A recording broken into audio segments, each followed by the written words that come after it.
What comes to mind when you hear the word crime? What do you think are the causes of crime? Why is the crime rate lower in Sweden, Scandinavia in general, but higher in America? Why do you think there is more crime in big cities than smaller towns and villages? Hello, everyone, and welcome to English for a Better World, Lesson 5, Intermediate Level. And in this lesson, we will try to find answers to these questions about crime. So let's get into the lesson. Crime is everywhere, isn't it? Just take a look around you or check the news. There's crime. At every moment, a crime is being committed. What about you? Have you ever committed crime? And what is crime? What constitutes a crime? Let's look at the pictures and what story do you think they tell? Pause the video, think about these pictures, and tell the story.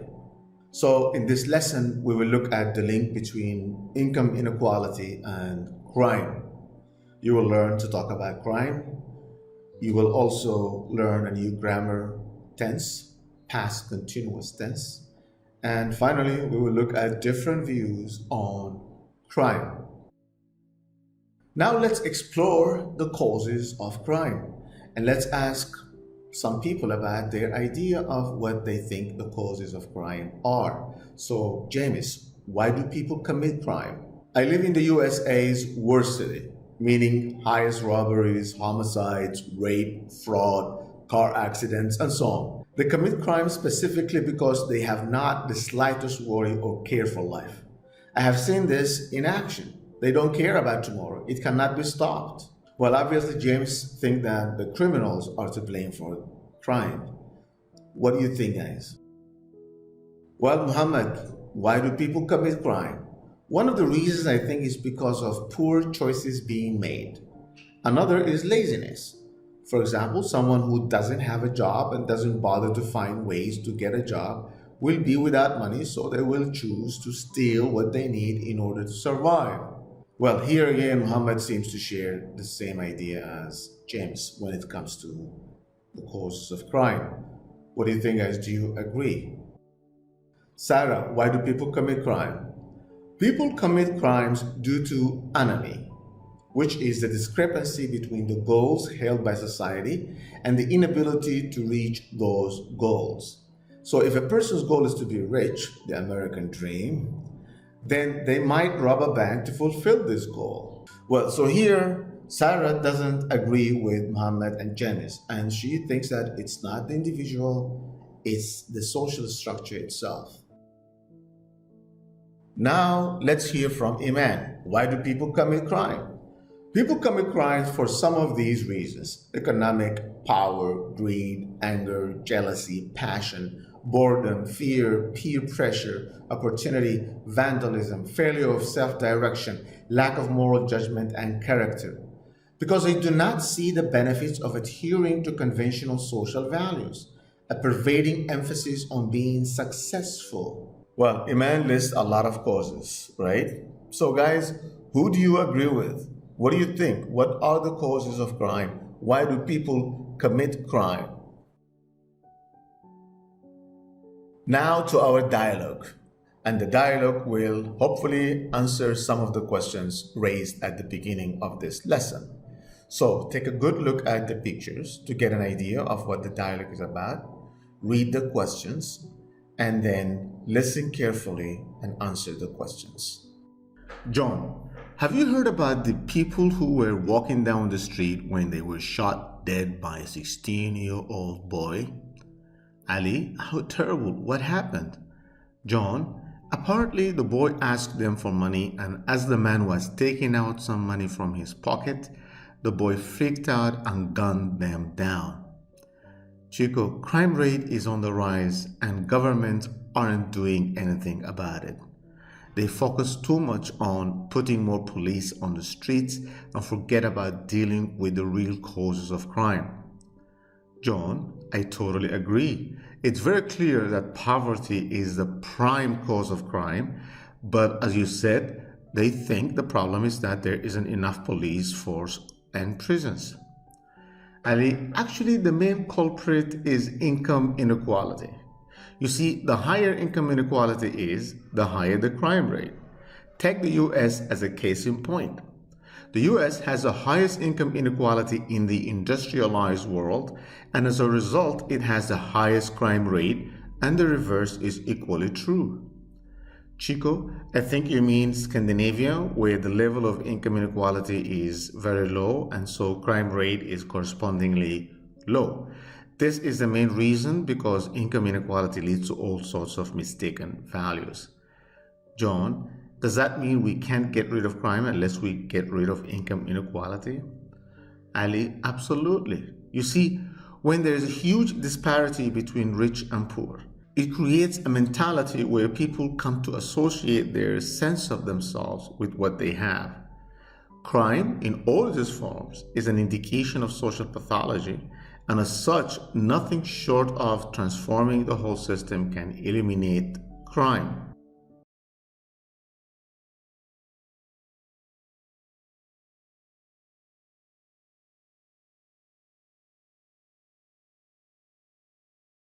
Points to ponder. Let's think deeply about these quotes. First, let's look at the picture. We are the 99%. We will no longer remain silent. Yes, you need to stand up for your right. Is it a crime to fight for what is mine? Tupac, what do you think? Tupac doesn't seem to think that it's a crime to fight for what is his. Well, actually, this quote raises a very interesting point. What is a crime? Think about that. Now let's move on to the second quote. Great thieves punish little ones. And it's a proverb. Well, you can think of great thieves as the, the super rich, the bankers punish little ones, the poor ones. Now let's look at the third quote. Behind every great fortune, there is a crime. Balzac. Well, I think he's right. Personally, I agree with this one. Because to get really, really rich, filthy rich, you need to exploit other human beings. And to me, exploitation of other human beings is a crime. I don't know about you guys. And the last quote, all crime, in the end, is the crime of the community. Well, one of the questions raised at the beginning of this lesson is why there is lower crime rate in Sweden than in the United States. So you have two different societies, two different communities. So guys, reflect on these quotes and share with us your thoughts in the comment section. Well, guys, are you up for a debate now? Debate corner. Read the statements below and take a stand. Criminals are also victims. Agree or disagree? Penalties are ineffective. What do you think? The legal system favors the rich. Rich people commit crime out of greed. Poor people commit crime out of need. As long as there's people, we will have crime. Well, guys, tell us what you think. Whether you agree or disagree with these statements in the comment section below, and let's start a debate. Now let's practice the grammar of this lesson. Past continuous tense. Finish these sentences. All right? Pause the video and do the exercise. Well, our talk is about different views on crime. So you will listen to a talk and then answer the questions. But before you listen, take a good look at the pictures. And what do you think? What story do you think they tell? And also think about these questions and then listen to the talk. What do you make of the pictures above? How do conservatives and liberals view the causes of crime? Why is the crime rate higher in big cities? What is the link between inequality and crime rates? What qualities does class structure reinforce in individuals? Now listen to the talk and answer the questions. Different views on crime. There are two different views on the causes of crime. The conservatives think that criminals are responsible for the rising rate of crime, and so the solution is longer sentence and a return to the death penalty. While we are ultimately responsible for our actions, this answer is not satisfying. It does not explain why crime has risen. Conservatives then answer that it's because of a breakdown in moral values. Perhaps this is true, but it's not an answer either. Why did values break down? At the root of the problem, liberals think that the reason for crime is poverty and discrimination. For instance, kids who come from disadvantaged backgrounds are predisposed to antisocial behavior. The answer to this problem is to get the government to spend more of the taxpayer money on getting rid of poverty. Poor parenting has also been cited as the second main cause of crime. However, we have to look at the reasons why parents don't seem to take good care of their children as they used to. Obviously, the answer is that most poor parents have 2 or sometimes 3 jobs. So by the time they get home, they're usually too exhausted to notice what's wrong with their children. Again, the answer is to ease the pressure on parents. The high rate of crime seems to be connected with living in big cities rather than small towns. This may have to do with the way urbanites define their lives in terms of material gains. Living in big cities tends to create more false needs in people, and since these needs cannot easily be met, people become more predisposed to committing crimes. On the whole, people are caught up in a cruel system which keeps dehumanizing them in all sorts of ways. To put it differently, the main social, economic, and political causes of crime are those that divide the population into the superior and the inferior, the strong and the weak, the rich and the poor. The more highly unequal a society is, the higher its rate of violence. For example, the most powerful predictor of homicides rates throughout the world is the size of the gap between the rich and the poor. Economic inequality and social stratification are the basis of our entire individualistic, self-maximizing, free market society. This structure makes inequality unavoidable. There must be winners and losers, and this creates shame and feelings of inferiority.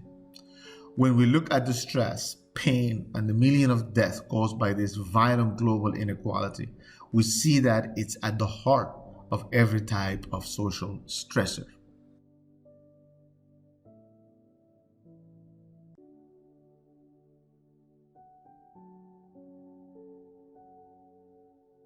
Grammar focus, past continuous tense. Was, were, plus present participle. Use the past continuous to indicate that a longer action in the past was interrupted. Also, the second use of the past continuous, use it to indicate that 2 actions were happening at the same time. I was watching TV when she called. When the phone rang, she was writing a letter. While we were having the picnic, it started to rain. I was studying while he was making dinner. While Ellen was reading, Tim was watching television. Were you listening while he was talking? Now complete these sentences using the words in parentheses. Pause the video and do the exercise.